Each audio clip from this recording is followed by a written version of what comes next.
there's all this dehumanization, there's all this aggression, there's all this objectification, there's all this stuff in his past that nobody's really picking up on.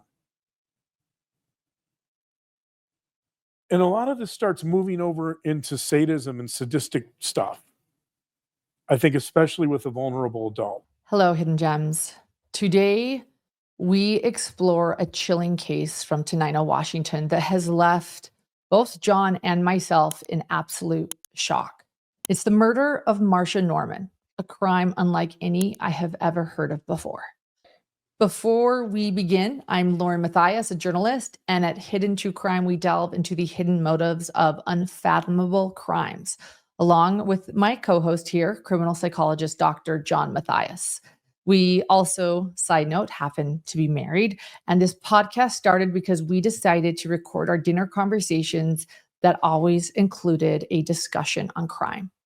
I covered this tragic case in detail with an hour-long episode, and we recommend that you listen for full details. A link is in the description of this episode. Please check it out. But for a quick summary before we unpack this heinous crime, Marcia Norman was an 82-year-old woman known for her vibrant spirit and deep community ties. And on April 1st, 2025, she had dinner with her handyman and family friend, 47-year-old Jeffrey Zizz. That evening would be the last time her family heard from her.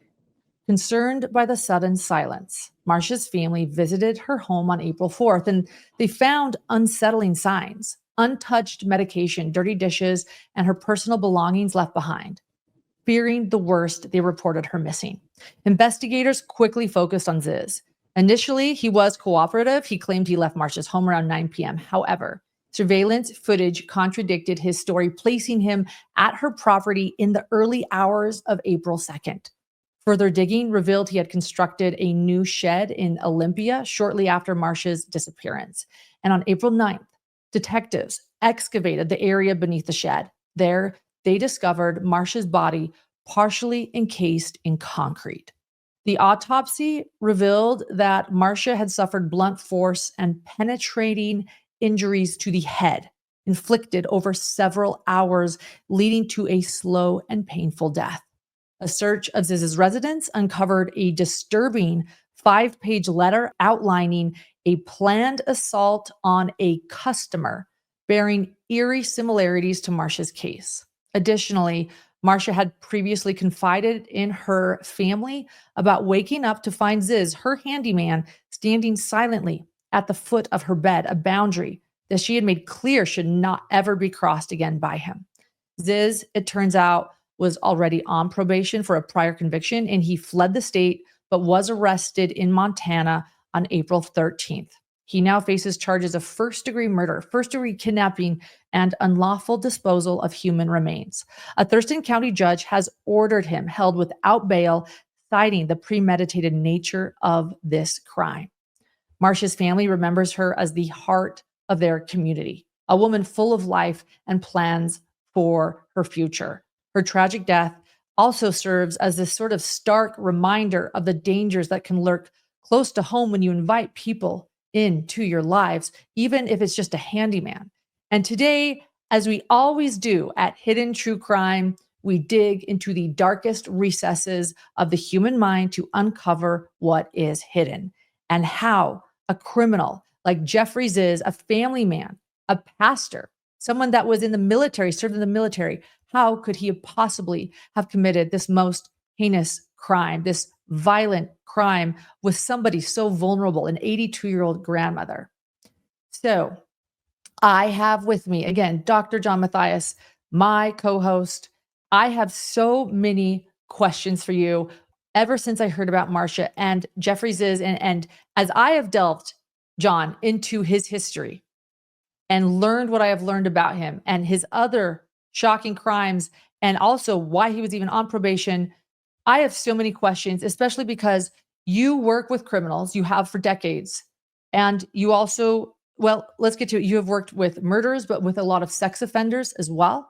And I am just so grateful that you have prepared to help me and all of us here, all of our gems, understand exactly what happened in this horrible, horrible tragedy. Yeah, it's a really unusual crime with a lot of unusual features, and hopefully we'll start sorting those out as we talk about it. But I think a question people are going to be naturally inclined to ask here is, were there any signs prior to this murder? Were there any red flags that would have, if not predicted, would have at least illuminated some of the risks of violence that occurred later? A lot of people are probably thinking, how could something this heinous happen? This guy had no prior criminal history before 2022 when he was convicted of different sex offenses. And so he had no prior criminal history whatsoever. His sex offenses were basically involved incest. And although people may find this difficult to understand, incest actually is a lower risk crime when it comes to a sex offense than a sex offense involving a stranger. So there's another element here that he had a psychosexual evaluation performed in 2022, which is actually available from his court records, from Jeffries' court records. And of course, we obtained it. So I was able to look at his psychosexual evaluation. I've done hundreds of these over the years. This was filed at the Thurston County Superior Court in Washington State. So we'll be talking about that a little bit. And some of the information in there is going to be really important in terms of understanding why I think this crime occurred and whether there were some red flags. So it is difficult for me to understand that about incest. Yeah. So yeah, let's dig in. Well, the reasoning is that if you sexually offend a stranger, you're essentially taking more risk, and you're right. Like in the case of Zizz, he offended against his daughters. Two of the daughters gave statements. One of them has not disclosed any abuse, although it is believed that he did sexually offend all three of them. The reasoning is, and this is also based on just research that kind of weighs different elements of different crimes. That research has found that sex offenders who commit incest crimes have lower recidivism. And so just looking at the base rates of sex offenses in general, incest offenders tend to reoffend less. So to put that in layman's terms, recidivism is risk of reoffending. And so you're saying that the risk of reoffending would be lower due to research on this than if it was a stranger. Right. Different statistical methods have found that to be accurate.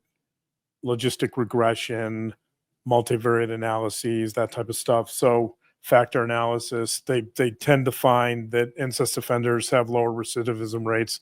Longitudinally, you can look at the reoffense rates over time as well. And so, and I think one of the reasons that's believed to be true is because offenders tend to have a little bit more influence over family members. Whereas strangers, if you just abduct a stranger off the street and assault them, you have almost no control over that situation. And oftentimes those types of crimes are going to involve more violence.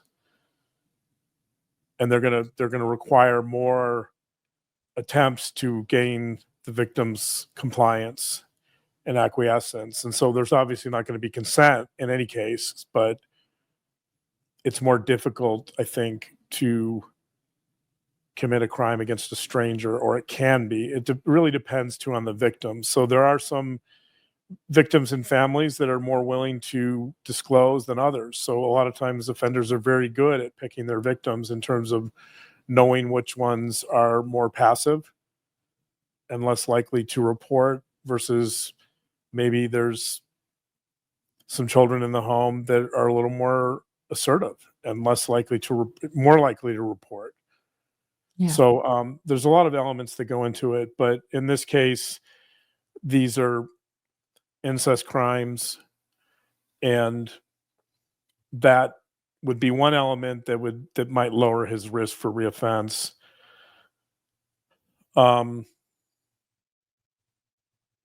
there are, however, there's a lot of variables here that are real red flags, and many of these are talked about in the psychosexual evaluation. I'll talk about a few of them. We You know, have Jeffrey Zizz's psychosexual evaluation. We have a lot of information on Jeffrey Zizz. So this is from this evaluation. right. I think we should give a little bit of a trigger warning here that, we're going to be talking about sensitive stuff, sensitive information, just so people know. Really That difficult things that pertaining to child abuse and sexual Yeah. abuse and So sex crimes. if any listeners have any issues, emotional issues or traumas around these issues, I'm just giving you a little bit of a warning up front here that this is going to be difficult material to absorb. So many of these disclosures, by the way, are for me, and I've done hundreds of these. Many of these disclosures are quite disturbing to me and unusual in many ways. And so let's start with one. Do you mean the disclosures that he made to the evaluator? Is that what you mean? Yes. So in his evaluation, he was given a polygraph, I think, a sexual history polygraph, which is a polygraph basically that examines whether you're telling the truth about certain disclosures you've made about your sexual history. When I worked with sex offenders in therapy groups, they were always required to do a sexual history polygraph so that we knew that they were being honest about their sexual histories and they weren't trying to cover certain things up. Um, you know, one of the difficulties in assessing risk for sex offenders is many of them have previous sex offense crimes in their past, but they're not charged for those, obviously, because they're not revealed or known, right? In order to assess risk for a sex offender, most of the time there are certain risk assessment instruments that don't rely as heavily on convictions, but oftentimes there has to be a conviction. And if there's no conviction, then you can't really use it to assess risk, at least from an actuarial standpoint. When I say actuarial, I mean from a purely statistical standpoint. So one of his disclosures was that he sexually abused his half sister when she was 1 year old, and he was 11. Now, it's probably unlikely that a DA would charge an 11-year-old with a sex crime, but sexually abusing a 1-year-old is really unusual because an 11-year-old would be very much aware of the fact that a 1-year-old is not going to have any memory of the event, or at least not any long-term memory. They're probably going to have somatic memory. There's probably going to be some somatic trauma, which, per Van der Kolk and The Body Keeps the Score, that type of thing, that oftentimes a 1-year-old will have trauma from something like that, depending. I don't know the nature of the abuse here, but this is unusual because a 1-year-old is the most vulnerable, helpless, Yeah. right, Yeah. person on the planet. Like, so if you're abusing a 1-year-old or thereabouts, that is severe. That's a real red flag. Yeah. And so if I were to start kind of looking at some of these elements from his past and putting them together and developing kind of a risk profile here, this is a place I'd probably start, because you see there's some patterns here that might be developing. One is that you have a completely helpless, vulnerable individual.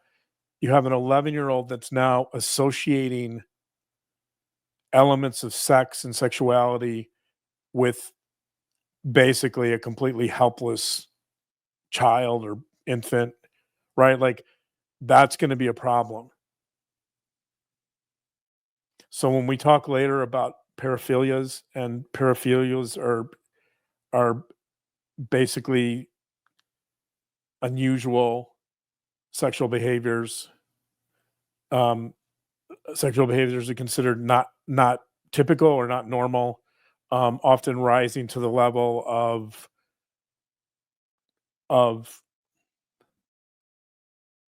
dysfunction in terms of a person's life, dysfunction in terms of that person's ability to have normal relationships. It's it's so, like, pedophilia, for example, is a paraphilia. Pedophilia is an attraction to young females, oftentimes young females. It can be males, but typically young females 13 and under.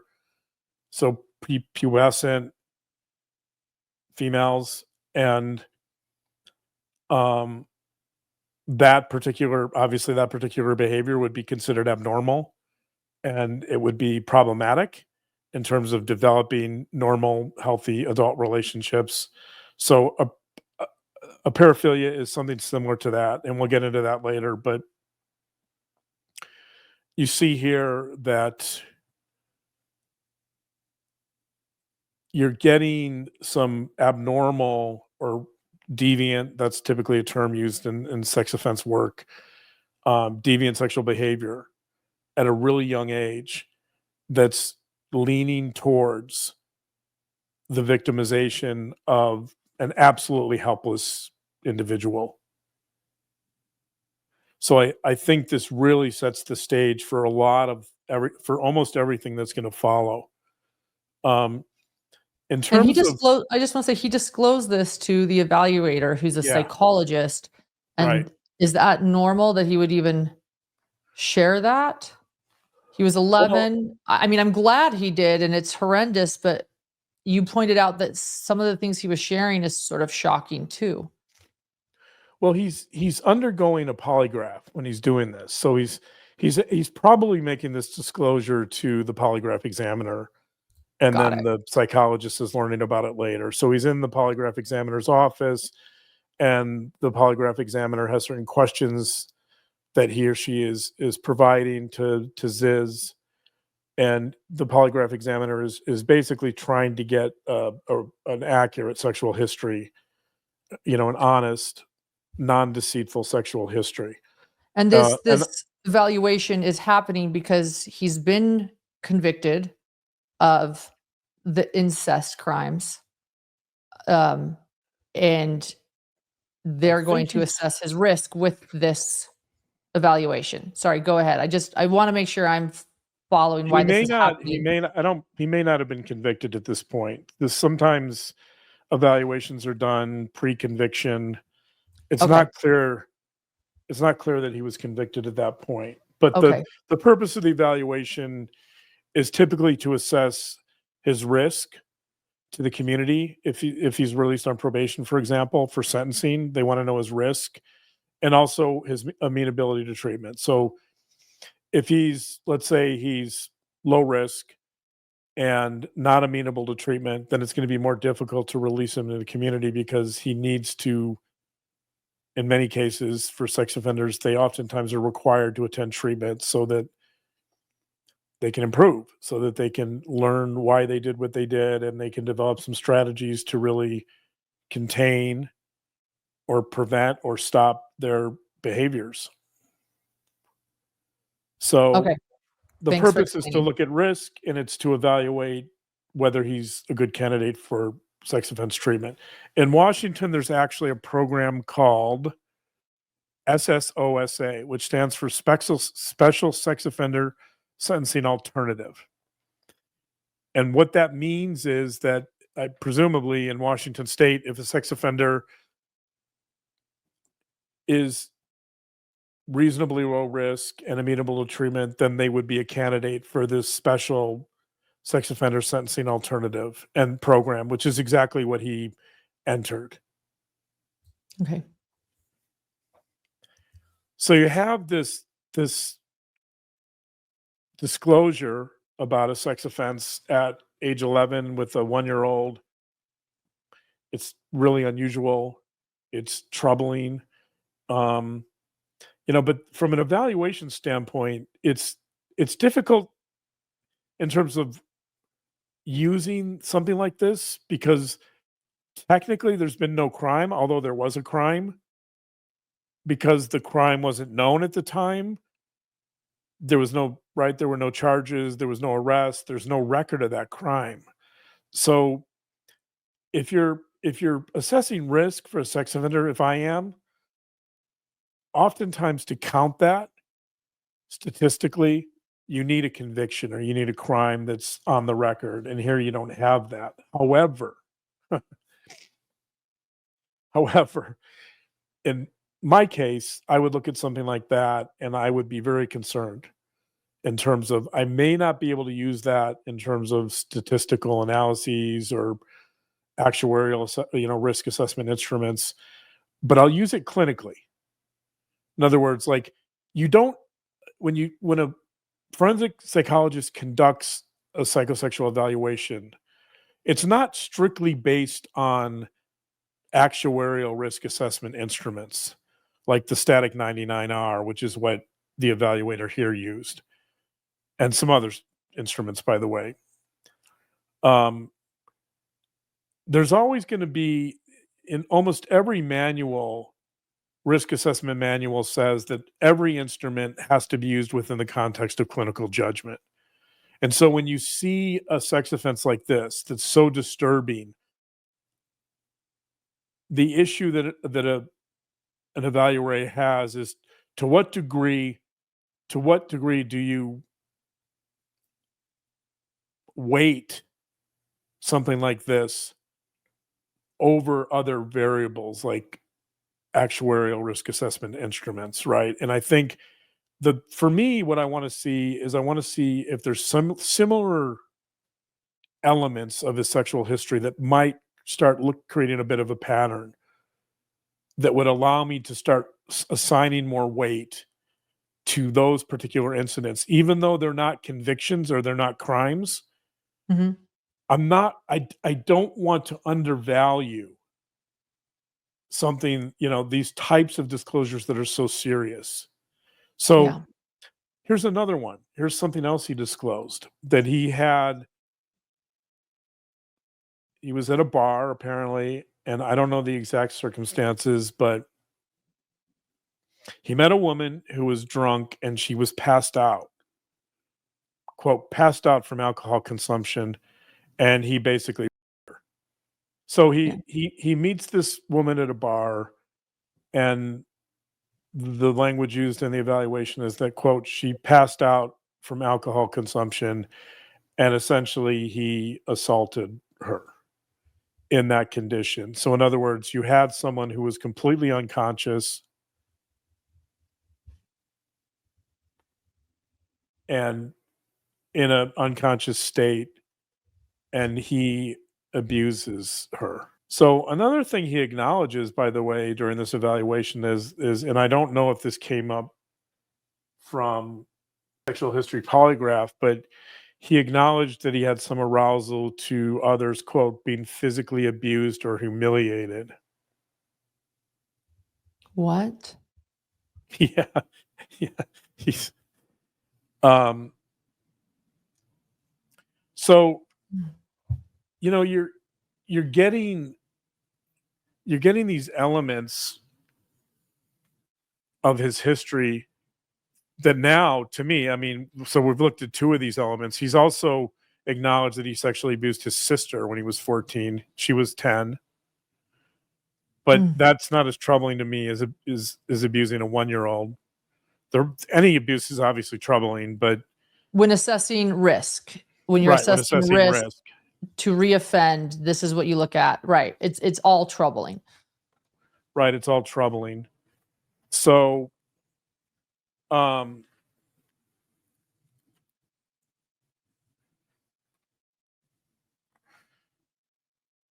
you have these two disclosures where one victim is unconscious and the other might as well be, because the other victim is 1 year old. And now, right, you have two instances of his history that seem to indicate this arousal and desire around harming victims who are basically helpless. Yeah. Very vulnerable victims. There's another element here, by the way, that's really not discussed at all in this evaluation. These two incidents, by the way, aren't really discussed. They're mentioned, but they're not talked about in any depth. So they're not really interpreted.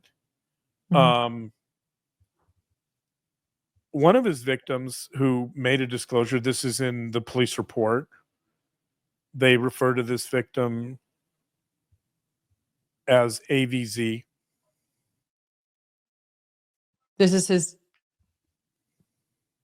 This Go is ahead. one of his daughters. One of his daughters. Yeah. They don't provide her name. Right. But This is one of his daughters. And in I'm forensic gonna interview. read you. So this is known at the time of this evaluation. This is known. So we have an abuse of a 1 year old. We have him essentially abusing a woman who was a stranger who's passed out from alcohol consumption at a bar. He acknowledges that he's aroused by others who are, quote, being physically abused and humiliated. And then, you ready for this? Let's add this. And again, these aren't really interpreted in his evaluation. They're mentioned, but they're sort of just they're placed in the background.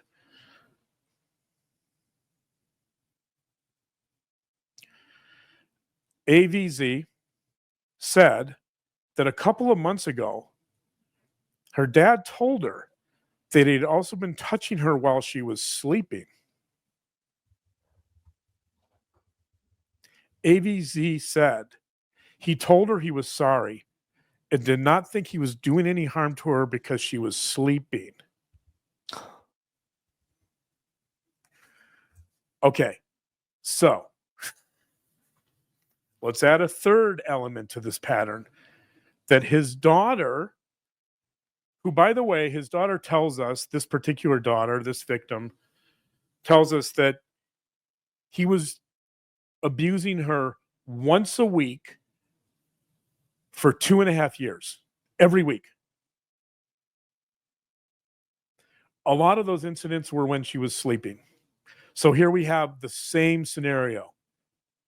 We have a victim who's essentially unconscious, who apparently is not waking up when she's being sexually. She is. She's pretending to be asleep. That's a common element among many victims.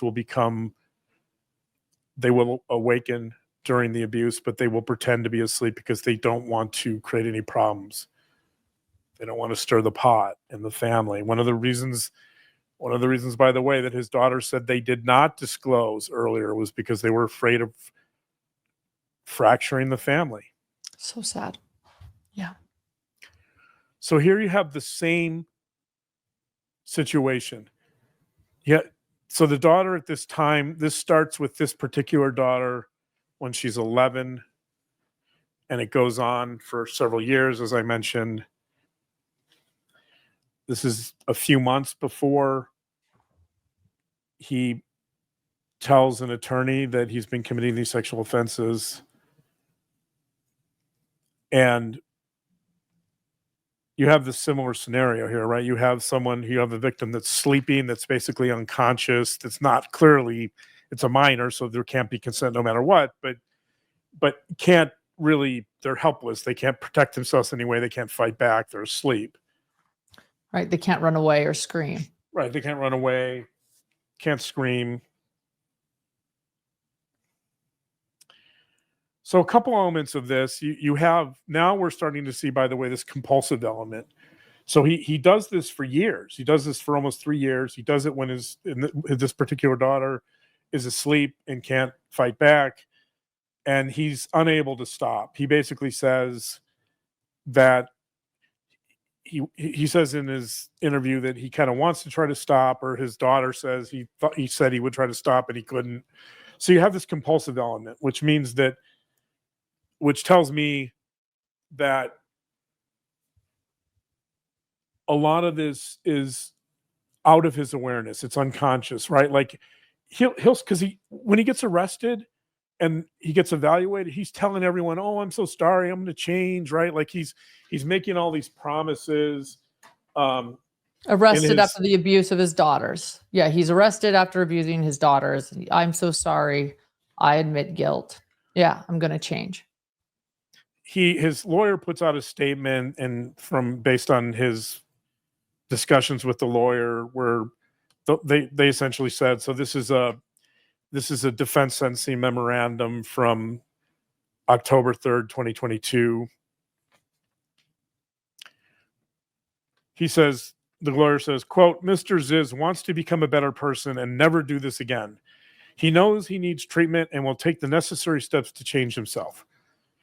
So you get this a lot. You get this from almost all criminals say something like that. "Oh, I'm so sorry. I'm going to change. I'll never do it again."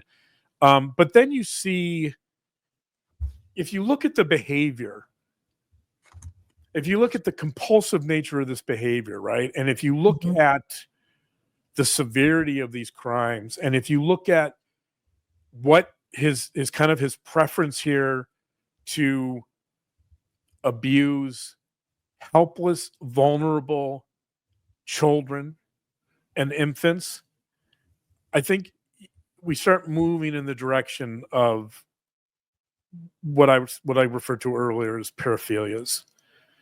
And here's one of the things that I'm going to read from. This is from a New York Times article about a topic we'll soon be talking about. December 8th, 2018. The author is Benedict Carey. He interviews a psychiatrist whose name is James Cantor. And here's what Cantor says about paraphilias. He says, quote, "There are occasional claims for treatment," meaning treatment of sex offenders. "There's occasional claims for treatment, but no one has presented meaningful, compelling evidence that someone with a paraphilia can be turned into someone without a paraphilia," Dr. Cantor said. "As far as we can tell, it's like sexual orientation." In other words, if someone back in 2022 began to recognize some of these red flags and saw some of this as a possible paraphilia, and saw how compulsive this behavior was, right, and saw how entrenched this behavior was, I think there's a big question here about whether treatment would have been a good recommendation. What do you mean? Like it would not have been a recommendation, or? Well, you get criminals saying one thing all the time, but they say, "I'm so sorry, I'm going to change. I need to go to treatment. I need to," right? But then you have to look at the behavior, and you have to look at the elements of these crimes and the patterns of attraction, right? And you have to assess whether someone like Zizz really is capable of change. And like somebody like Cantor basically says, you can't treat a paraphilia.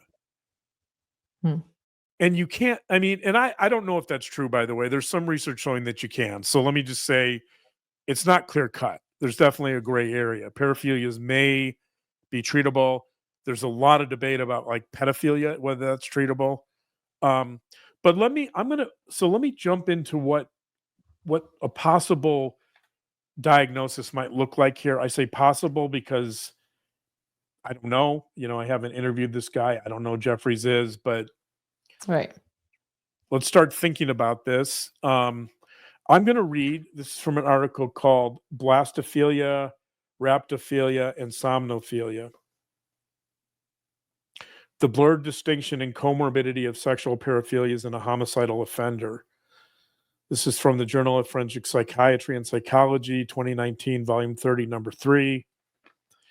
This is the definition of a paraphilia known as somnophilia.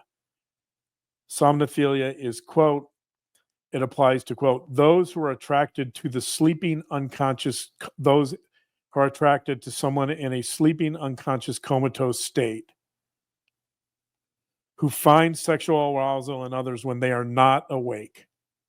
That's a somnophilia. Dude. So Never every knew that red, before. Never knew that before until today. yeah, it's a very unusual diagnosis, by the way. Somnophilia is not a in hundreds of evaluations I've done, I've diagnosed it twice. It's not common, and you have to really be on the lookout for it. But the most common manifestation of somnophilia, by the way, would be the whole notion. I don't know. I'm going to use some language here I probably can't use, but date. There's a well-known drug called Rohypnol, otherwise known as roofies. Yeah. That I don't know if it's as popular as it used to be, but 10, 15 years ago, this was a drug of choice for certain people that wanted to take advantage of other people, and they would drug them with roofies until they were unconscious, and then they would assault them. Right. And that's a version of somnophilia. You're taking advantage of someone who's essentially unconscious and in a comatose state. So this whole idea of date abuse is consistent with somnophilia.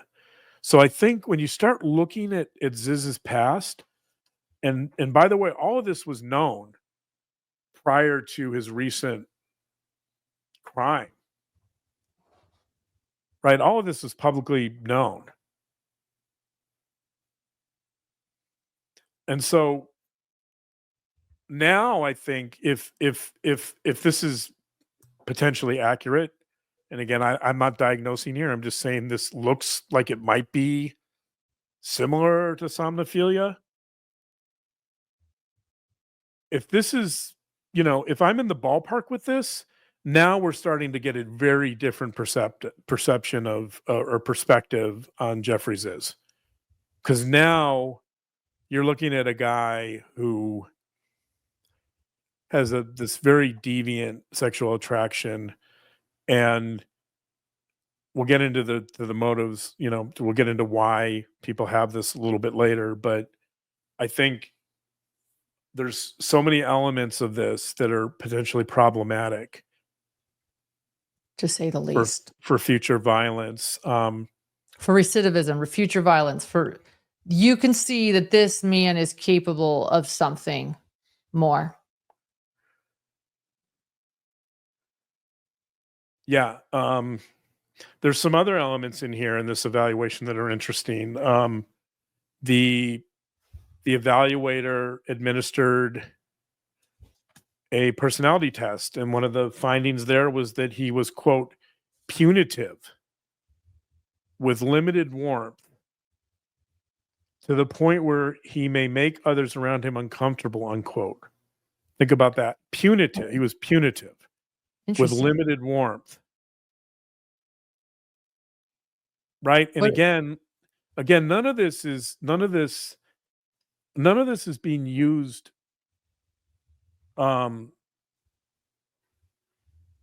cumulatively to start looking at a pattern and developing a potential picture, a bigger picture of Zizz here. I guess one argument could be that, obviously I have the advantage of hindsight bias. I'm sitting here after a heinous crime was committed, and I'm looking back and finding pieces of the puzzle that make the most sense. So I think it would have been a lot more difficult in 2022 without knowing what the future had in store. It would have been a lot more difficult to predict the future based upon the variables that the evaluator had to work with. Um, I guess I could argue that. On the other hand, you know, some of these findings are definitely concerning, and some of these findings definitely probably add up.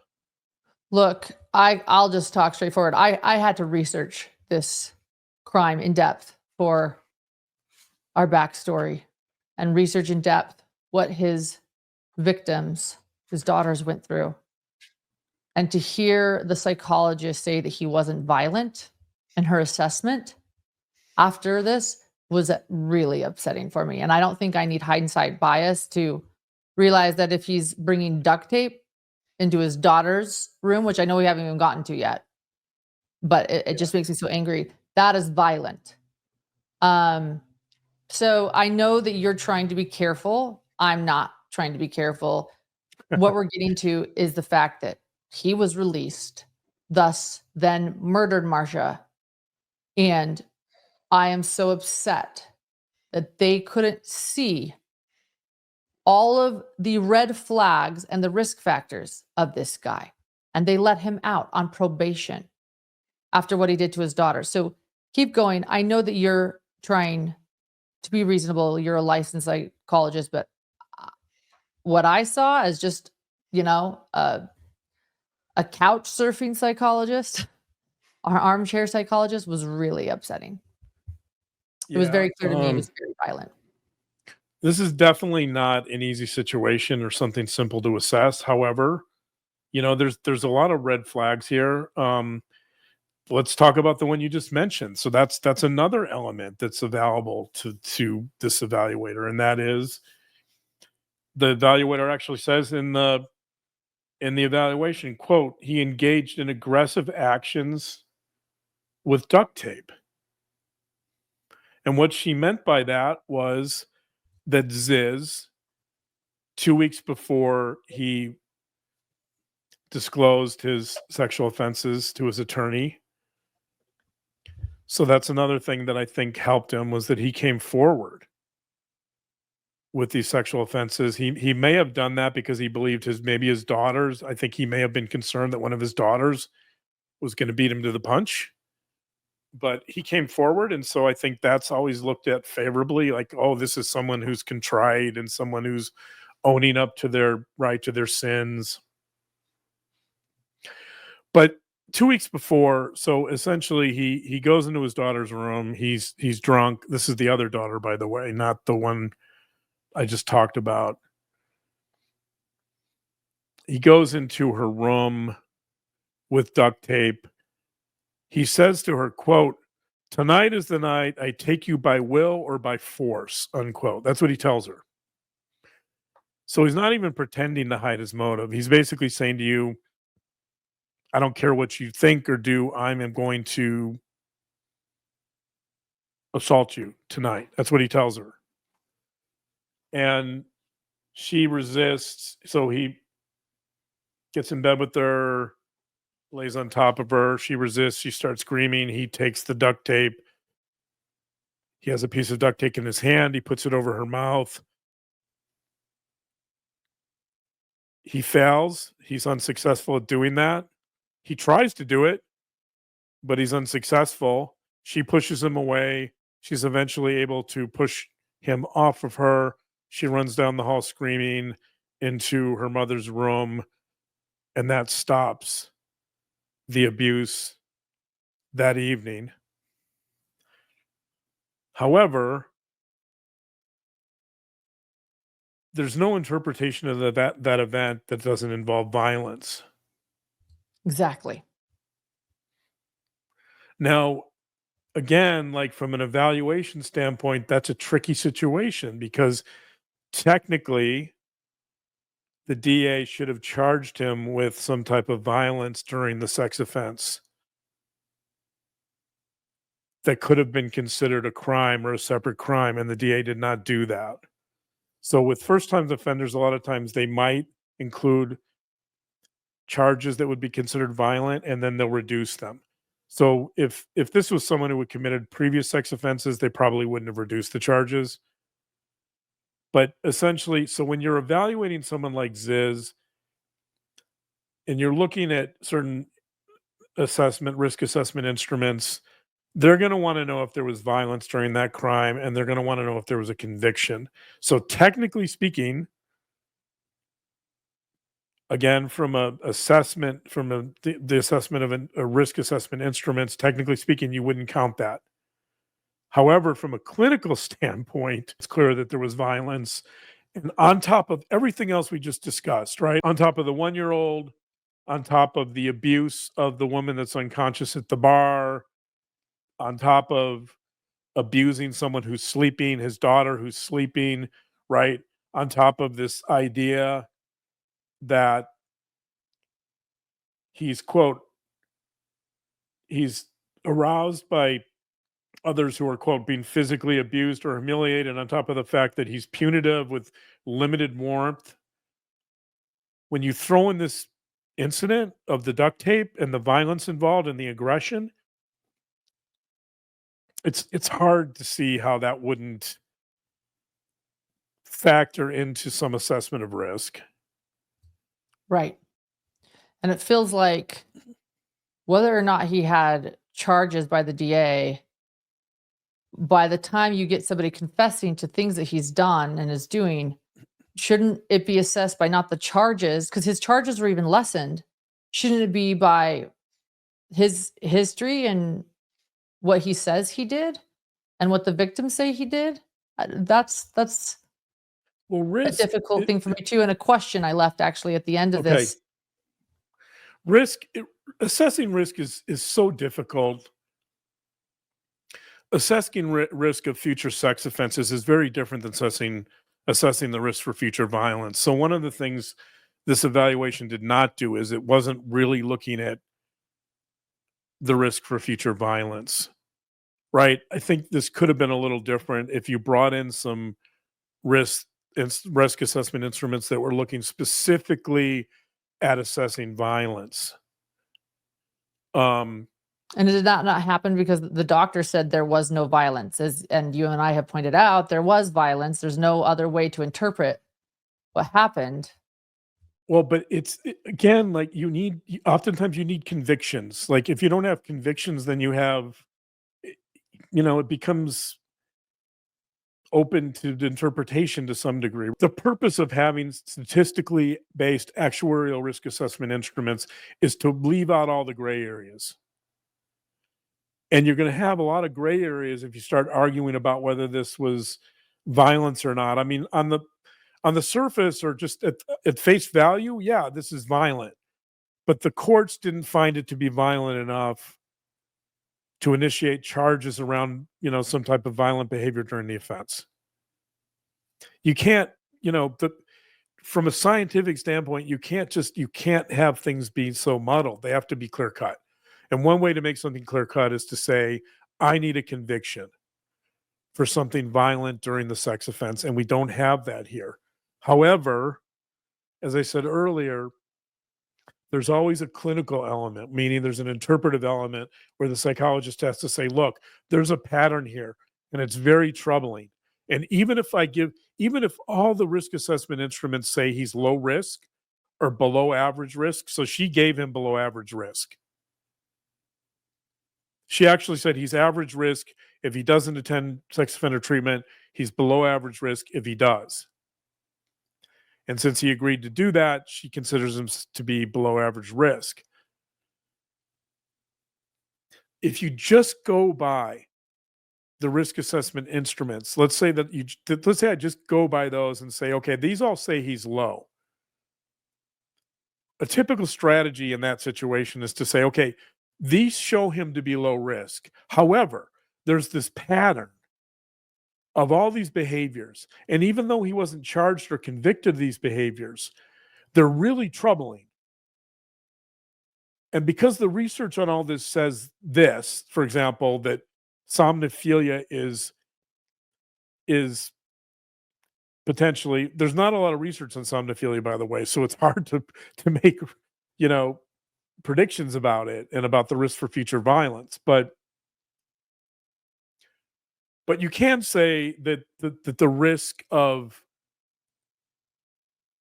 abusing this pattern of abusing victims when they're essentially helpless and unconscious is concerning.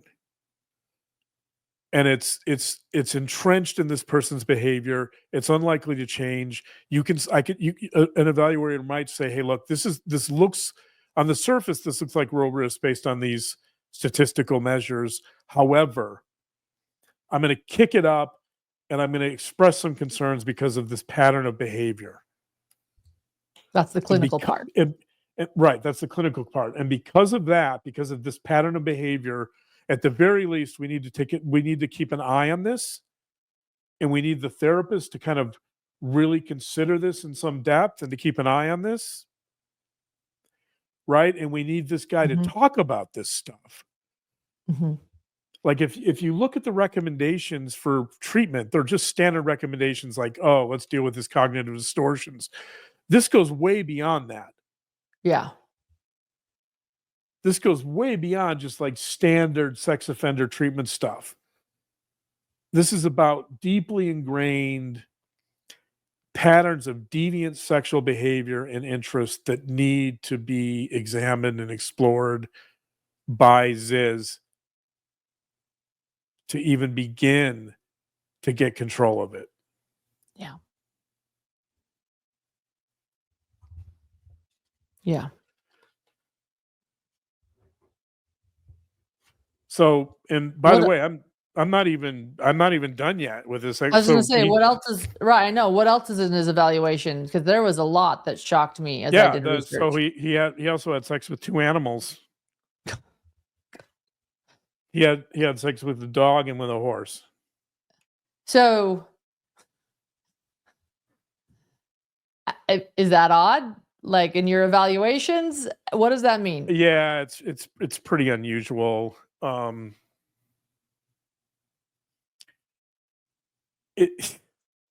don't know the details, right? So if I'm evaluating someone like Zizz, I'm going to need to know more details. Is he doing this as an adolescent, right? Is this part of like some type of sexual exploration?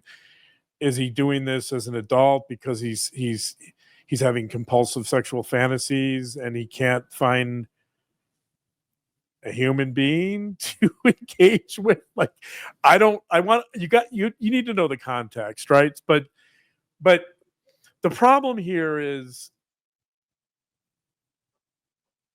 that when you look at this type of behavior, what's the similarity to everything I've just discussed is this, I don't know how, like literally dehumanization, right? Like for Zizz, and there's no difference between potentially a dog and a 1-year-old and a sleeping human, right? Like, in other words, he's objectifying all of these. He's seen sex as something occurring between him and objects. Yeah. And not, in other words, there's no intimacy. There's no attempt here to develop a relationship, right? Or there's no connection. There's no human connection. I mean, when he's abusing the woman that's unconscious at the bar, it might as well be a dog, right? For all intents and purposes. In other words, it's a real failure of intimacy, and it's a real failure to develop any type of human connection. It's the ultimate in objectification, right? So I've had some situations where adolescents they're lonely and they have poor social skills, and it's sort of a really peculiar kind of deviant sexual exploration type situation. Okay. But I don't really think this is that with Zizz. I think, again, if we're going to talk about paraphilias, sex with animals is a paraphilia. It's called zoophilia, right? makes sense. Zoophilia. There's a lot going on. Yeah. Okay. Yeah, there's a lot going on. And as long as we're talking about that, by the way, the research shows that there's a lot of overlap between somnophilia, which is kind of what I'm proposing here, at least thinking about as a differential diagnosis, and other types of paraphilias. And some of those are, there's, interestingly enough, there's a paraphilia called agalmatophilia. Agalmatophilia is an attraction to dolls or objects. There was a really interesting movie a while back with Ryan Gosling called Lars and the Real Girl, where he basically falls in love with the sex doll and carries the doll around like he's having a relationship with her, right? And the commonality there, as you might guess, as we just discussed, the commonality is the subjectification. If you're attracted to a sex doll, you're obviously not having any relationship with that doll. I mean, you might have a fantasy-based relationship, but you're not engaged in any meaningful dialogue or relationship with a doll. And so somnophilia, I think, has some overlap with that. There's another paraphilia called biastophilia, and that's basically sexual arousal with an unconsenting person, especially strangers. So we would refer to that basically as the R word. Let's say it. Right. And so it shares some elements with that. And not surprisingly, back in one of the first psychologists to really talk about somnophilia was a well-known psychologist named John Money, who did a lot of research on sexual issues and sexual matters. He wrote a book called Love Maps in 1986, where he talked about somnophilia as being a predatory paraphilia, and it shared a lot in common with necrophilia. And necrophilia is essentially sexual arousal to dead bodies or corpses. Yeah. We've seen necrophilia, by the way, with some of the worst of the worst serial killers, like Jeffrey Dahmer, for example. On that issue, by the way, I'm going to read, this is from a very interesting article by Danielle Naffo.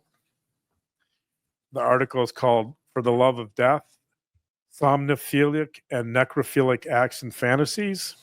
On page 878,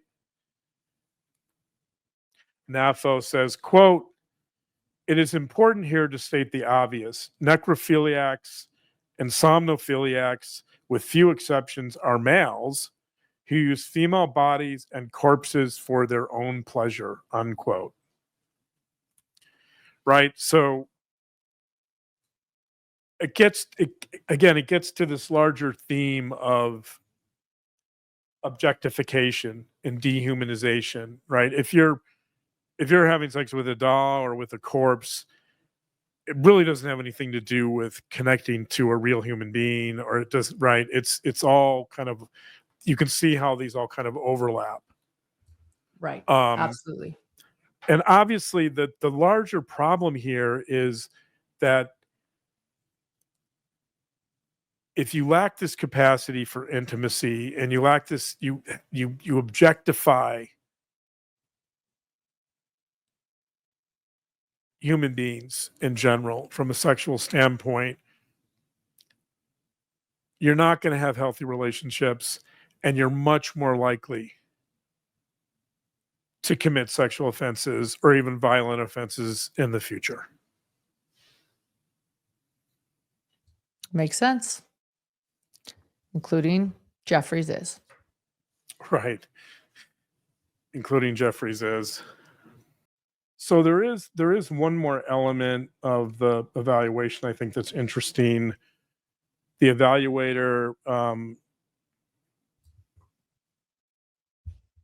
used an instrument called the Justness Inventory Revised. It's typically, I haven't used it very much. I've used it with adolescents. It's usually it's trying to assess violent behavior or the severity of violent behavior, I think usually with teenagers, but it was used here. And one of the findings was that there was an elevation on conduct disorder, which again is more of a adolescent diagnosis, but there was an elevation on conduct disorder that showed that Zizz had some repetitive and persistent behaviors that showed a harm to people and animals. Not surprisingly, right? That showed that he had Not surprising. some persistent behaviors around harming people and animals, and that he believed that these behaviors were, quote, acceptable, while most others would not agree. In other words, he found that harming people and animals was somehow normal, Yeah. whereas most average human beings would disagree with that, and they wouldn't want to harm people and animals. So again, if we're looking for red flags, like each one of these things in and of itself may not have that much meaning, but taken together, and when I do my evaluations, by the way, this, like, I'm always looking for how these pieces of the puzzle fit.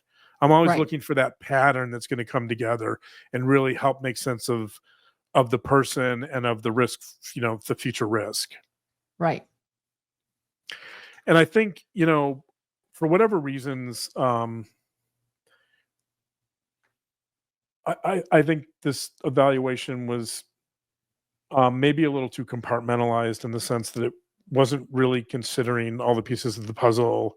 On the other hand, what's interesting with Zizz is many of these elements we're going to see repeat with his murder, right? And that's where it's really troubling. Like, this stuff from his previous evaluation shows up again later. Yeah.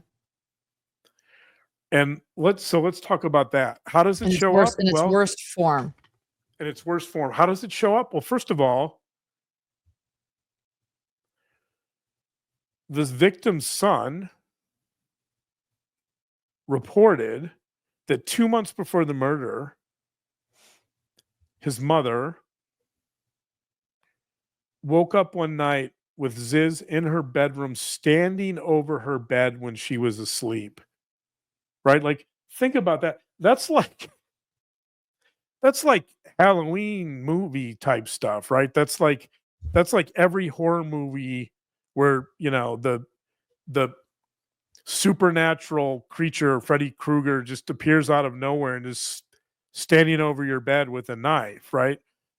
Can you imagine Here's that? what- So Marcia wakes up. I just want to explain. Marcia wakes up, and Jeffrey Zizz does have a key to her house, and even has some of his tools in in an area, in a shop off of her property. She has a very beautiful home, very nice property, and she has allowed him. She lives alone, but she has allowed him to house some of his tools because he helps maintain her house and the property, and has a key to her house, and then wakes up.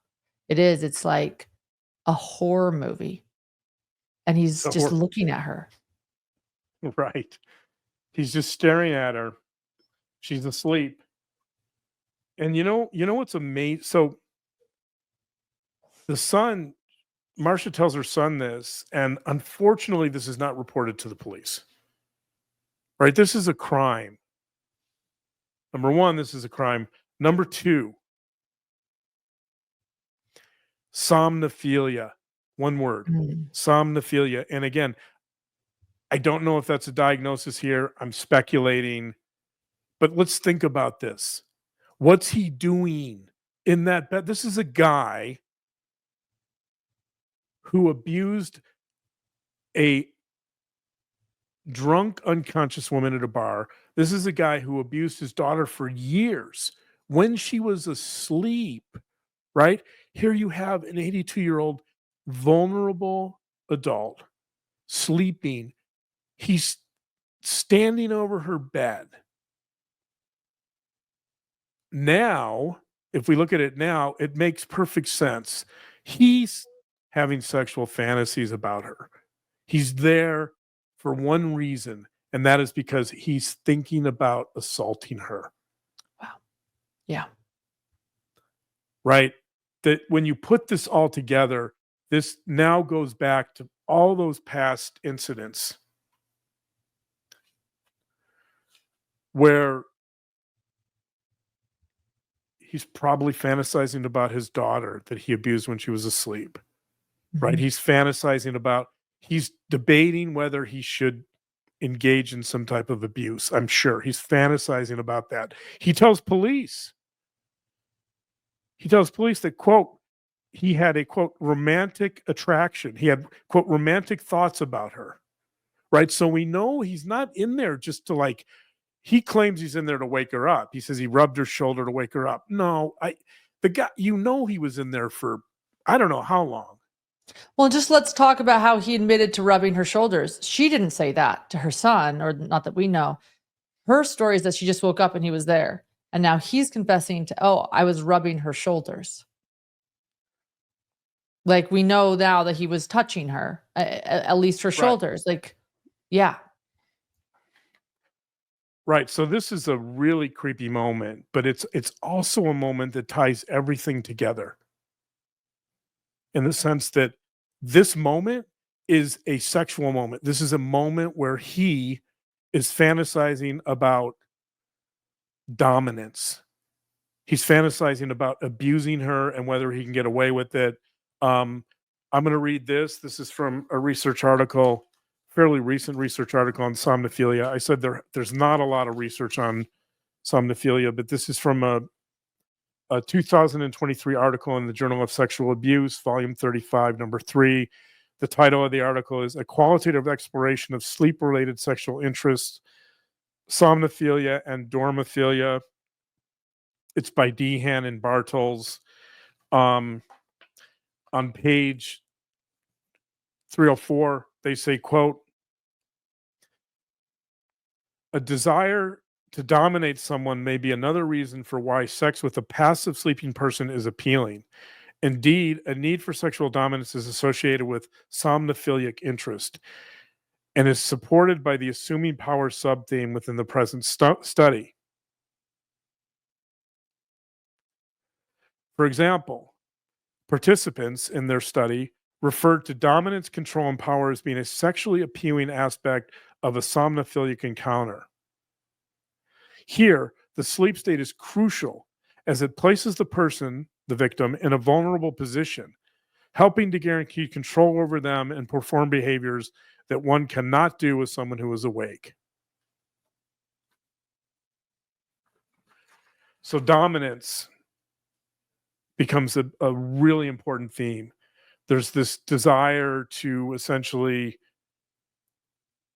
overpower a victim. And one way you can do that, of course, is if the victim's unconscious. And another thing I think, and I'm interpreting this, but another element of this, I think, is that there's no risk to the offender. There's no risk of rejection. There's no threat to their ego or their self-esteem, right? Like if you have total dominance over a victim when they're unconscious, then you don't have to worry about any repercussions, any type of rejection, any type of relationship, any type of conversation, right? You're in total control. You don't have to worry about it. Dehumanization. Right. You don't have to Dehumanization. worry about intimacy. So I think that's an important part of somnophilia. Here's another, I'm just going to quote this quickly. This is from an article in Journal of Sexual Abuse. Also, Sexual Abuse is the journal, 2021, volume 33, number 2. The title is Somnophilia, Examining its Various Forms and Associated Constructs. It's by Dehan and Bartels, page 216. Quote, in light of these results, it could be argued that non-consensual somnophilia is driven by an underlying interest in passivity, power, and the elimination in degrees of the possibility of rejection. Wow. Rather than an overt interest in sexual aggression. So I think that's really interesting because they're arguing that a lot of this also has to do it's not just dominance, it's also this fear of being rejected. this fear of having these threats to one's self-esteem or one's ego or one's pride. I know we're still talking about the sexual component because he has these. He was a sex offender, and he wrote this letter sharing sexual fantasies for an elderly customer. But he was also extraordinarily violent and murdered her. And when you just said his fear of rejection, I have to be honest, I jumped to wondering if that had anything to do with the violence, which I know we haven't even gotten to yet, but I have so many questions about the torture and the violence and what he used and the sadistic quality. So he doesn't want a relationship. I get it. He's dehumanized her. I get it. And I'll let you keep going, but just tell me we're going to get there. Are we going to get there? Yeah. Okay. So all of these pieces are now leading up to so the question that people probably still have is, okay, great. Look, I get the dehumanization and I get the sexual deviancy, right? I get all of that, but how do you go from that? I get the leaning over her bed, fantasizing about abusing her, right? All of that makes sense, but how do you go from that to this brutal murder? And he kidnapped her too, yeah. How? Well, there's bits and pieces of it in the evaluation that I just talked about. This idea of being punitive with limited warmth, right? That's what What does it mean by punitive? punitive Exactly. means. Punitive means punishing, harming.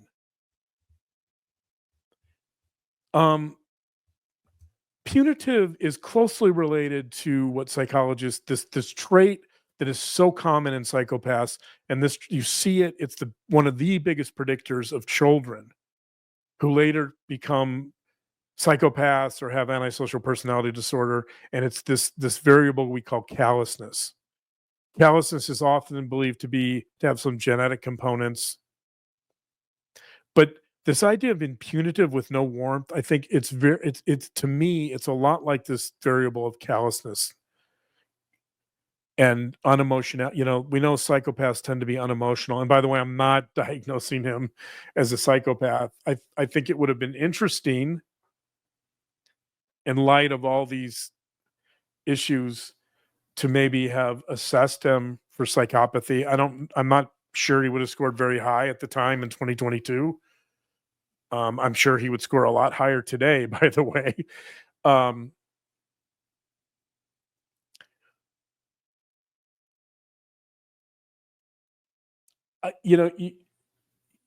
The fact that you're seeing elements of this, right? The abuse of a 1-year-old, the abuse of a woman that's unconscious and passed out, the abuse of his daughter who's sleeping.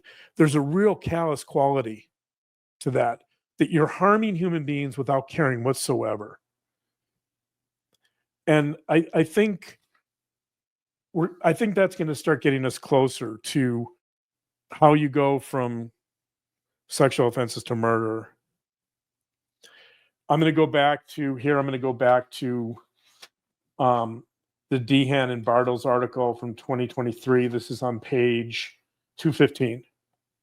Sadistic fantasies and the need for sexual dominance were correlated positively with active somnophilia. Sadistic fantasies, right? Wow. There's the link. That's the link. That's the link, right? That you have this element of sadism and sadistic fantasies, I think, with Zizz that he's always had. But somehow, for whatever reasons, Marcia is bringing those out to a greater extent. And I don't know why. We don't know enough about this situation to really speculate. Maybe it was something she said to him. Maybe she rejected it in some way. I don't know. But I think when he's standing over her bed, fantasizing about having sexual deviant fantasies, probably deviant fantasies about her. I think it's fair to say that many of those fantasies involve dominance, but I think you're probably at that moment, 2 months before the murders, I think you're now starting to bring in some sadistic elements that you see in the crime that are present in that moment when he's standing over her bed. I think he's starting to fantasize about how arousing it is for him to bring in these statistic elements. And there's no evidence, by the way, that the murder involved anything sexual directly. Um, but that's not to say that Pending, still right. pending. Okay. So they did find a letter, a 5-page Yeah. handwritten letter that was written before the murder that addressed a fantasy with an elderly customer. And police have stated that it is eerily similar. We haven't been able to read the letter yet to what happened to Marcia. But when it talks about if there was a sex crime as well as a murder, they say those results are still pending and have not shared that. So I think this moment, 2 months. So this would have been, so the murders occurred in April. The murder occurred in April 2025. Go back 2 months to February. Presumably it was sometime in February when he was standing over the bed. I think this is when the sadistic elements start entering the picture and they start becoming somewhat compulsive. I'm guessing that he starts becoming somewhat obsessive about these sadistic fantasies. We've seen they're already there in his past. There's already elements of this.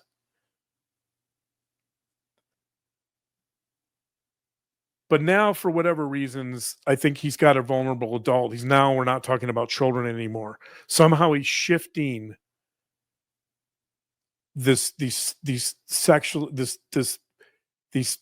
fantasies of complete dominance over his victims. He's shifting it to an adult, to an older adult, who again, like a child, has a certain degree of helplessness and vulnerability, right?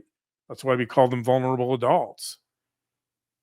And so I think he sees this as an opportunity to switch his MO a little bit, his modus operandi, towards enacting or reenacting something that's sadistic. I think he's able to convince himself that that makes more sense with an adult than it does with a child. Yeah. Wow. Hmm. What about what he did? I mean, Yeah. this Yeah. this this crime is so shocking because of Yeah. that moment where we learn likely the weapon used to kill her, a Yeah. nail gun in her head, Yeah. a vulnerable adult. It's really difficult for me to understand and that I don't know. Do you have So can we talk about some of the specifics of this crime then? Yes, let's talk about it. Well, Full let me disclosure, read. if we have to censor something, we'll censor it for YouTube. We respect their rules, but we don't necessarily for our audio podcast, who are a little bit more liberal with what we can say as a true crime podcast. But yes, please, I don't So I'm want gonna to censor what happened to her because I want to bear witness to this. She is a victim. Yeah, so I'm going to read directly from the probable cause statement. I wrote it down here on my notes. We're going to give you the coroner's version, but I'm going to give you the kind of the more the G-rated version from the probable cause statements. Quote: wrapped around the victim's wrists and ankles were long black Velcro straps, as well as evidence that she had been bound prior to death. Cause of death was determined to be blunt force trauma, as well as penetrating injuries to her head. So that's what the charging document or the probable cause statement says. This is what this is how the coroner translates that. The coroner, Gary Warnock, who's the Thurston County coroner, Warnock tells us that the injuries that killed Marcia Norman included, quote, trauma from a pneumatic nailer and, quote, her onset from injury to death was not instant. It was hours, Warnock said. He said that, quote, this case was the worst case he has ever seen in his career, unquote. So what happened, essentially? A pneumatic nailer, by the way. When I heard this, you and I had just talked about, we did a podcast episode on the cat collar killer. And I mentioned Anton Chigurh. Anton Chigurh is a fictional character in a Cormac McCarthy novel called No Country for Old Men. I talked about what I called an Anton Chigurh moment. And, it's funny because here I am again thinking of Anton Chigurh. Anton Chigurh used what's called a cattle bolt gun to murder his victims. And again, this is a fictional character, but Chigurh was essentially using a pneumatic weapon, same thing as Jeffrey Zizz, to kill his victims. A cattle bolt gun, I think, might be more powerful. I don't know enough about this, but essentially, Zizz uses a nail gun. Chigurh uses a bolt gun. They're both similar. They're both pneumatic weapons. Pneumatic weapons are weapons that are operated by air. So typically with a nail gun, you have to connect it to an air compressor. Same thing with a cattle bolt gun. I think it's really ironic that Chigurh, who's considered one of the most evil characters in American literature, who by Cormac McCarthy, the author's own admission, was the representation, the symbol for pure evil. And here you have a guy, and I'm not calling Zizz evil. I'm just saying these guys essentially use the same weapon, and it's a really you can imagine. It's a really painful, horrible, terrible way for a victim to be killed. So you have with Zizz, you have not just the nail gun, but you have torture for hours. You have trauma, blunt force trauma to her head, which could be everything from hitting her with his fists to using some type of object. We don't know. We'll probably learn more.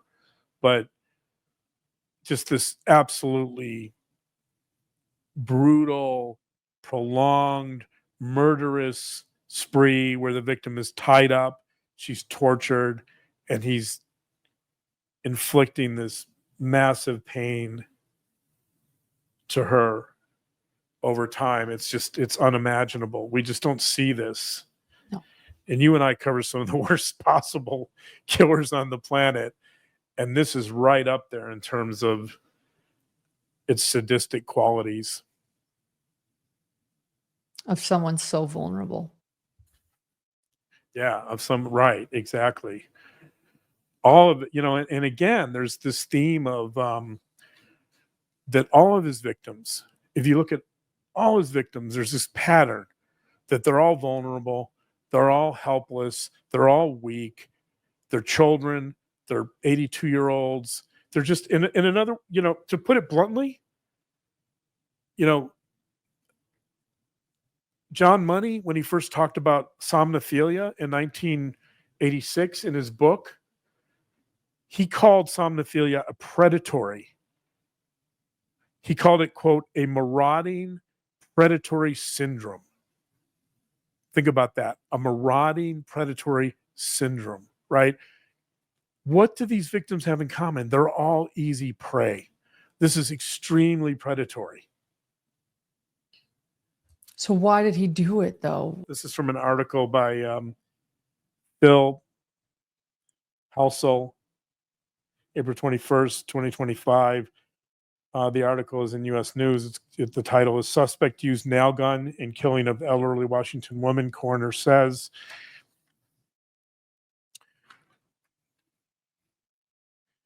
Somebody asked Sheriff Derek Sanders what he believed the motive was in killing Marcia. And here's what he said, quote, "If I had to guess at this point in time, it's because the suspect that we have in custody is a violent person." Right? That seems, pretty obvious, but I think he's making a good point, which is that there's all this dehumanization, there's all this aggression, there's all this objectification, there's all this stuff in his past that nobody's really picking up on. And a lot of this starts moving over into sadism and sadistic stuff. I think especially with a vulnerable adult. I think that's when he starts crossing the line. And so while it's really obvious that this is about violence, I think it's always been there. It's just been missed. It's been overlooked. And also, if it's not obvious, sex crimes are violent crimes. I think there's a lot of people that sometimes think, well, sex crimes aren't, for the groups I did with sex offenders, they'd always say, well, I didn't murder anyone. Right? They'd say, well, I wasn't violent. I didn't murder anyone. And I swear to God, they would say that all the time. At least I'm not a murderer. What they fail to recognize, obviously, and we talked about this in the groups, and other offenders talked about it with them in the groups, is that a sex crime is a violent crime. It involves inflicting incredible harm and pain and suffering on another human being that often lasts for their entire life, right? In many ways, it's a worse, it's a death sentence of sorts, in the sense that victims of sex crimes live with that pain forever. Yeah. Yes, they do. And so we had evidence of this all along. It was right in front of us, right? It was right there. It's just that nobody, I think, really paid attention. Nobody really saw what this was. Nobody picked up on those subtle cues, those subtle red flags that were always in the background. And yes, you might argue that that the murders appear more extreme, but really, when you look at it, I think it's a progression, right? You see the progression. And one of the things that's incredible here is this guy's on probation. This is the most maddening thing. Marcia would still be alive if he hadn't been put on probation after the violent sex crimes against his own daughters. Well, she would be. Go ahead. She would be alive if he was placed in prison, which he wasn't. She would also be alive. Think about this. He's on probation, right? If the son, and I'm not blaming the son because he didn't know all this history. If the son knew that this guy was a convicted sex offender, he probably would have reported it. I'm sure he wishes now that he knew that Zizz was a convicted sex offender. But if he was a retired police chief too. I don't know if you knew that about her son. No, I didn't know that. Yeah. I didn't know that. So, but I want to say this too, though, is if he had known that, did he look? Because I have questions about if he was ever even a registered sex offender. And why would he be able to be a handyman going into people's homes if he was a registered sex offender on probation? That would not be a job a sex offender would be allowed to have, or should be allowed to have. Typically the conditions for sex offenders are they can't be around kids. So he can be a handyman as long as he's getting approval from his probation officer that he's working jobs that involve only adults, because Marcia lived by herself and she was 82. There were no children involved. So I'm sure if she had her grandkids over, then he would not have been allowed at her house. However, if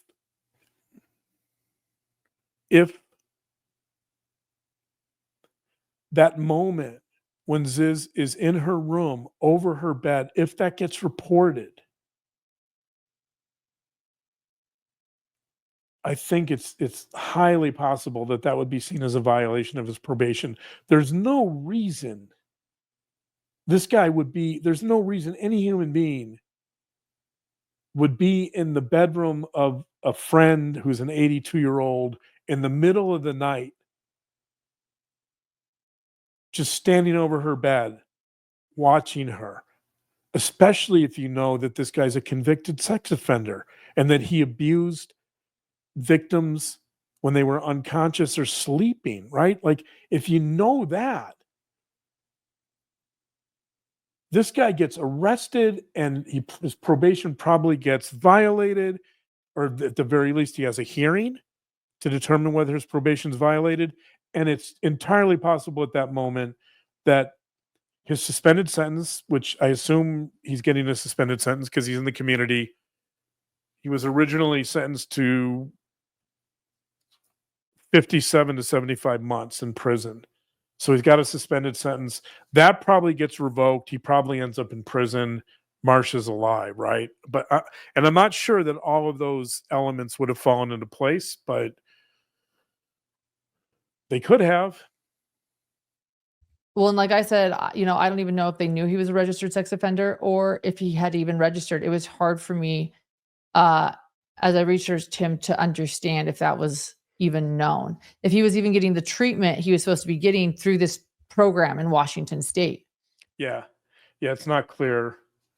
It's not clear that he would ever receive treatment for his sex offenses. And that, by the way, some of that would be on probation. It's up to probation to mandate treatment and to make sure that their clients are attending treatment, right? Like, a lot of that has to do with communication between the treatment program and probation and the offender. And a lot of times signals will get crossed, and the treatment program may not be doing a good job of communicating with probation. And right, sometimes that stuff doesn't work seamlessly. And I know because I did sex offender groups for many, many years. So there could be some of that, but it seems to be a question about whether he was attending treatment.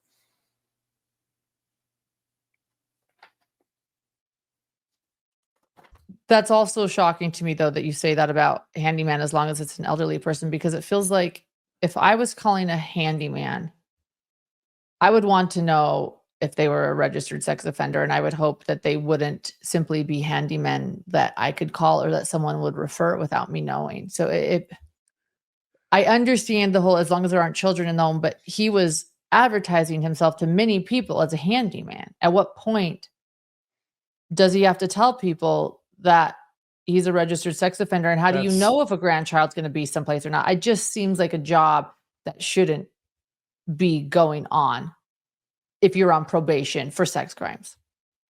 Again, a lot of that is up to the probation officer. Probation officers want to see their clients work. They don't want, they want to see them. They don't want to see them unemployed because that's a risk for reoffense. So some of it depends on the probation officer and whether they're comfortable allowing their clients to work as handyman, or sometimes they do, sometimes they don't. It really depends. If the probation officer believes that someone like Zizz is fairly risk to reoffend, then they're more likely to give him the latitude to work as a handyman. And they'll tell him, the probation officer will typically tell someone like Zizz, okay, you can do jobs as long as you're only around adults. And yeah, that can be really hard to control. I agree. You can imagine us hiring a handyman here in our house who comes in the morning and for whatever reasons doesn't get the job done, and then we have to pick up our son, and our son comes in. And we don't know. If we don't know that person's history, if we don't know that that's a registered sex offender, then we're not going to really think about a child entering the home. And so I think it's fairly complex.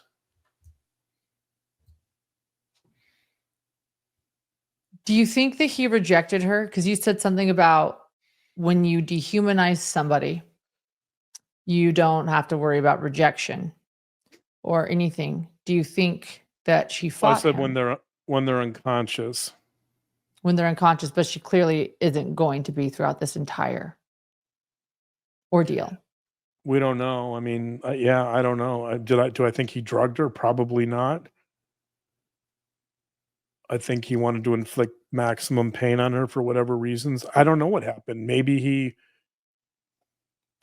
he attempted to maybe he made some sexual advances and she rejected him and he became furious. Right? I could envision that easily. I could see this as being a case of, yeah, I could see this being a case of he admits he has this romantic attraction to her. And so here's a guy who has lost his wife, he's lost his family, he's living on his own, he's having trouble making ends meet, right? There's some desperation there. He's probably experiencing some depression. I don't know, like things aren't going great for this guy. There's an Let me 82-year-old. clarify. I think they're going pretty damn great for him. He attempts to his daughter and then abuses his daughters for a year, confesses to it, gets put behind bars, and then they let him go on probation, and his wife's not divorcing him.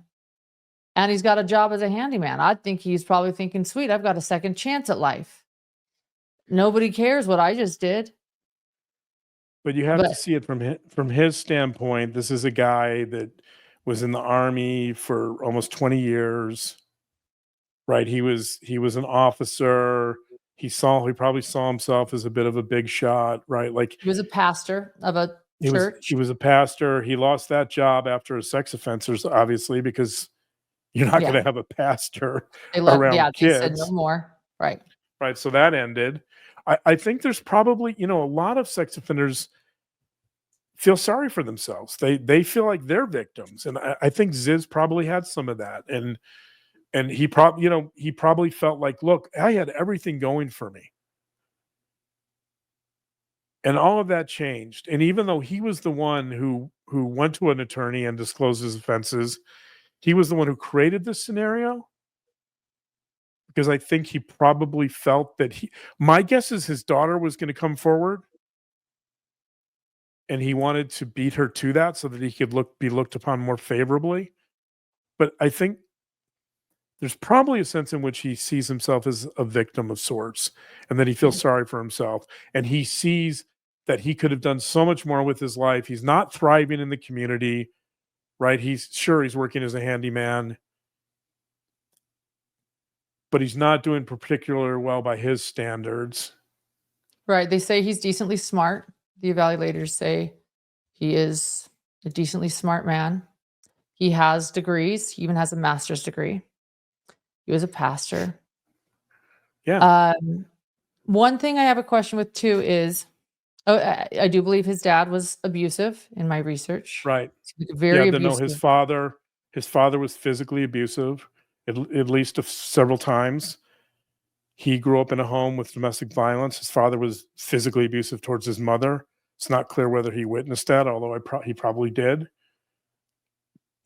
You tell me that go ahead. His father was also a convicted sex offender. He didn't grow up with a father because his father's sister.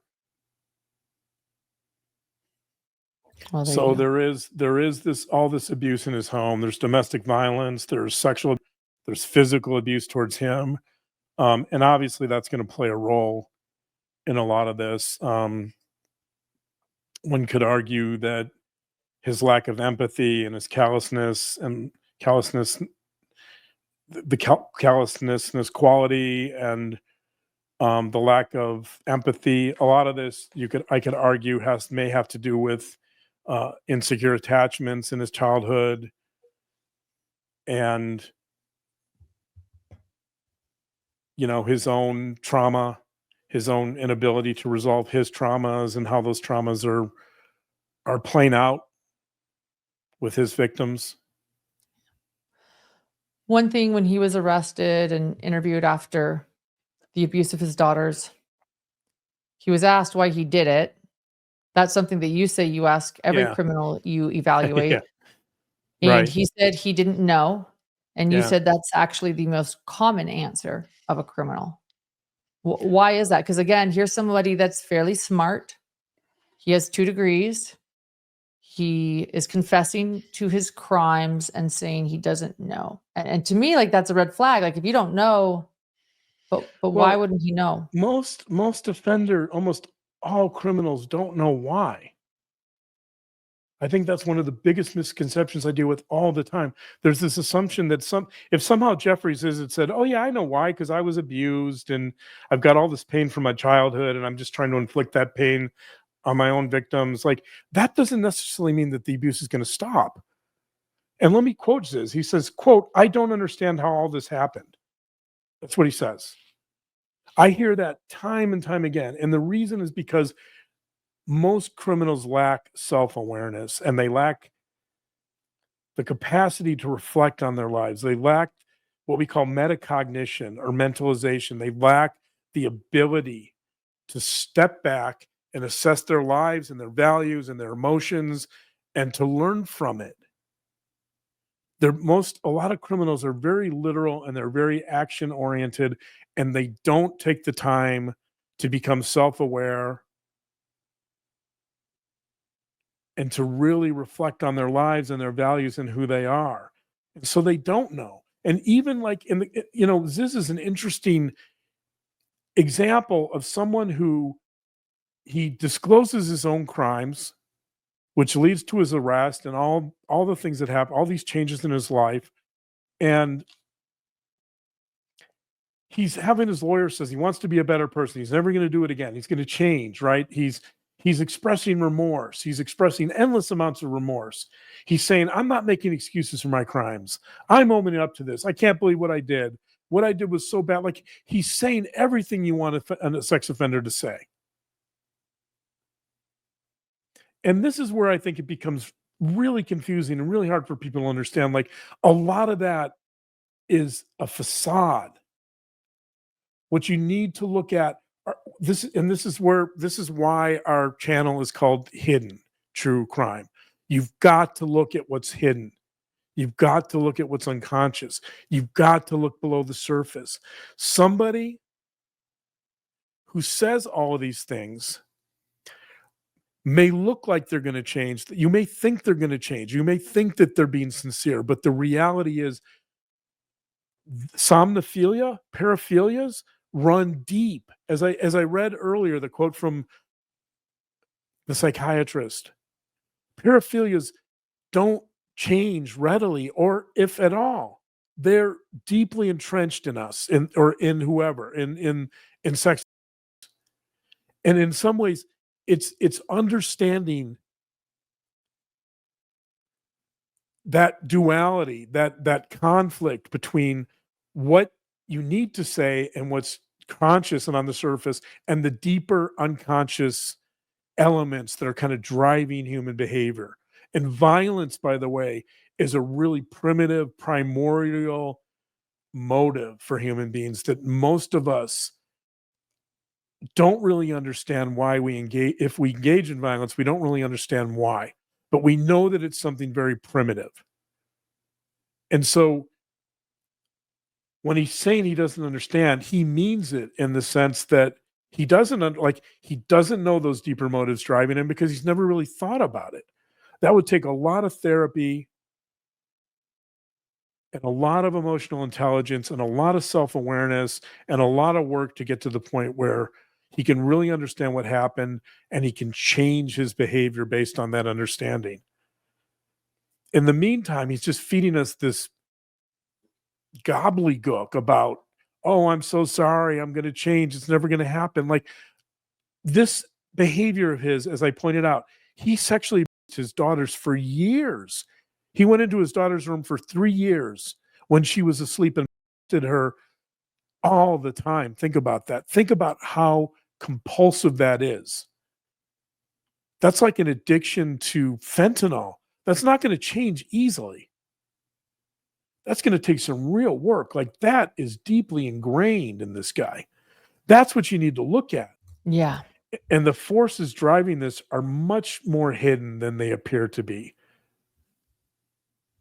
Thank you. And if you look deep enough, as we've talked about, if you look deep enough, you get to these sadistic qualities, these callous, sadistic qualities that somehow, fulfill this guy or give this guy a certain amount of pleasure, right? That's what's going on here. Yeah. Yeah. And no matter what else, like when you abuse a woman who's unconscious at a bar, right? That's sadistic. Yeah. When you abuse anyone, it's potentially sadistic, but when you do it when they're unconscious and basically comatose, it doesn't get worse than that. Like the risks of doing that again and again and again have to be high or reasonably high, because that's behavior that someone like Zizz cannot stop. He can't control it. So if you ask me, what is it this guy really wants? I mean, I think like most criminals, I think Zizz wants to be desired. He wants to be loved unconditionally. He wants people to find him attractive. And more than anything, he's afraid of rejection and he's afraid of abandonment. Hmm. And obviously, like a lot of criminals, he's trying to get that in the most dysfunctional, deviant way possible, right? Like that's one of the ironies of criminality, is that we all, whether we're criminals or not, we all kind of want the same things. It's just how we go about it. And That's a Marcia problem. suffered the consequences of someone else. Somebody that can be vulnerable and open, right? Somebody that can deal with intimacy to a certain level is going to go about this in a very different way than someone like Jeffries is. Yeah. And what's sad is that he victimized that vulnerable, open, healthy, warm person. And that a lot of times that's how it works, because those people are threats.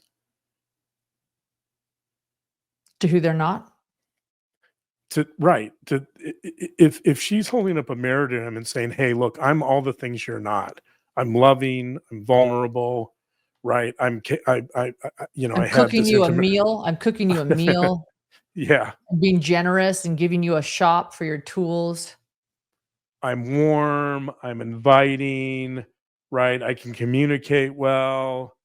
All the things he's not. And in many ways, I think people like Zizz are threatened by the people that are the opposite or have those qualities that they don't, that somehow they envy those qualities. Thank you. Is there anything else you want to say? Thank you so much for helping me to process this case. My heart goes out. My heart goes out to Marcia's family, and we will continue following this case. And if anybody has any more information on this case, email us at hiddentruecrimeinfo@gmail.com. We're so sorry for Marcia's family and what they have lost. Yeah. And in such a horrific way. I mean, it's just, it's unthinkable. And I guess we say that a lot. We cover the worst of the worst, I think, and it's just unimaginable. But I guess in the final analysis, somebody like Zizz is absolutely a predator. He's preying on the most vulnerable, weakest members of the community. And the the the problem here is it's not obvious that he's a predator, right? Like he can disguise that. And that's what makes somebody like Zizz so problematic and so scary, right? And so frightening, is because you can't see it on the surface. But when you start uncovering what's hidden, you see it. Yeah. Clear as day. All right, sweetheart. Thank you so much. We'll continue to follow this case. And thank you, everyone, for being here tonight. We'll see you. We'll give people updates as it progresses. Yes. We'll see you. Bye-bye. Okay. Good night.